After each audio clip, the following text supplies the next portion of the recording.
because it says that many false prophets will come in my name. Sure. You know, and a false prophet is just somebody who speaks on behalf of God. Sure. You know what I mean? So, I mean, we have churches right now. I saw a post on Facebook today that somebody was asking about where a liberal church is. I was like, I mean, I'm not even talking political, but I'm like, there's nothing in the liberal agenda that God promotes. Sure. You know what I mean? So it's like, you can't go to that pastor as far as I'm concerned. I'm not going to that pastor. Yeah, there's only one agenda that God promotes. Right. And that's his own. That's his own agenda, right. Yeah, so it's hard to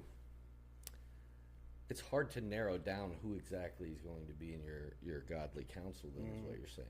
Yeah. I tend to find that God places the right people. But it's all about discerning that person. You know what I mean? Like, I have a circle, and I wouldn't necessarily talk to each individual about the same topic. Sure. You know what I mean? Everybody has their own grace, and by number one, acknowledging the fact that, like, is this a relationship that God gave me, and what kind of relationship is it? You know what I mean? So you have friendships. I mean, friendships are for structuring and building. It's not necessarily somebody you want to go for business advice. Sure. You know what I mean?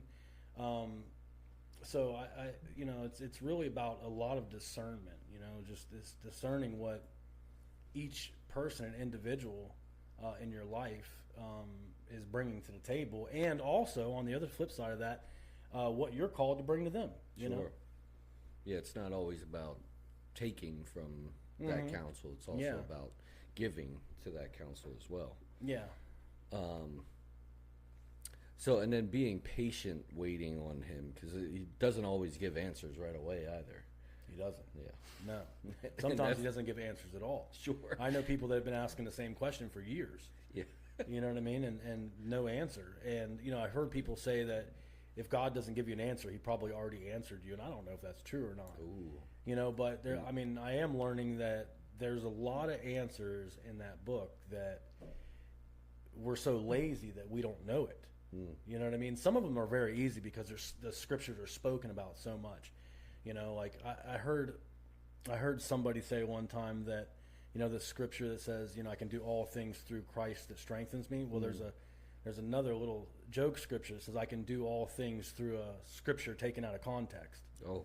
You know what I mean? Where people, what they'll do is there'll be a passage, you know, that's about this long in the Bible, and they'll pull one scripture out that will allow them to maneuver the way they think and not take the context of what they're talking about around it. You know what I mean? Yeah. And justify what they're doing as if it was God's plan. Right. Yeah. So, you know, it's very hard to navigate that. I mean, a lot of it is character.